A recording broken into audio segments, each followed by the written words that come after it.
December 5th, 2016. It's my 19th birthday.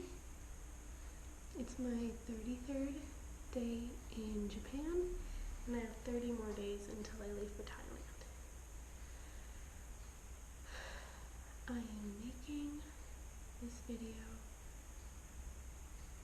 because I've wanted to for the past month and haven't. Just because I feel really awkward talking on camera and watching myself and hearing myself, but there's no reason I should feel awkward. So I'm making this video to capture this moment in time so I can look back on it and remember what it was like while I was here. So, what have I been up to for the past month? Well, this is the English room that I spend 30 or so hours a week teaching. Yeah. I teach 28 classes, I think, and 85 students. And I like it sometimes, and I hate it sometimes. And whether I like it or hate it usually depends on if I like or dislike the students themselves, because I have some really cute ones, and then I have some really, not so cute ones, in terms of personality, I suppose. But yeah, this is the English room. Over there is my huge obsessive master calendar, where I wrote down all the things I want to do while I'm in Tokyo, while I'm in Japan in general, and I've slowly been checking off the things on that list. Additionally, I guess how I'm feeling on this trip is I feel really happy I'm doing this. I feel really proud of myself and independent. But it's also a lot harder than I expected. Being by yourself is not always an easy thing, especially for me. I'm not really someone who knows how to be by myself. But that's part of the reason I came.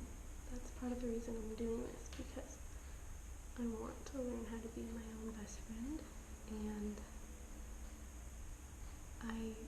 I want to be a better person. I want to figure out what I like and what I don't like, and figure out how to be alone without being lonely, and to see awesome stuff.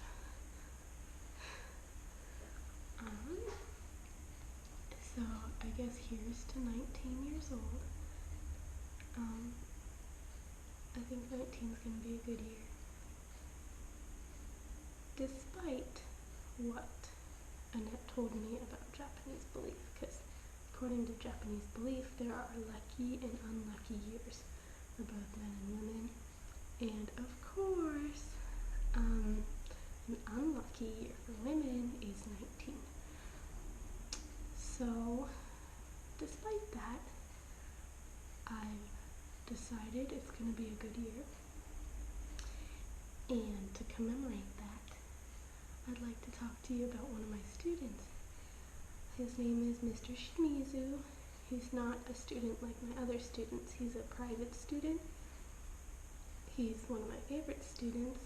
And he's probably like twice my age. But he's a really, really cool dude. He's really nice. We have a lot in common. And Mr. Shimizu likes doing magic tricks. Like actual magic tricks with cards. And one of the most recent magic tricks he showed me was a card trick. He had me choose 5 cards randomly from a deck, and then out of those 5 cards, he had me choose my favorite.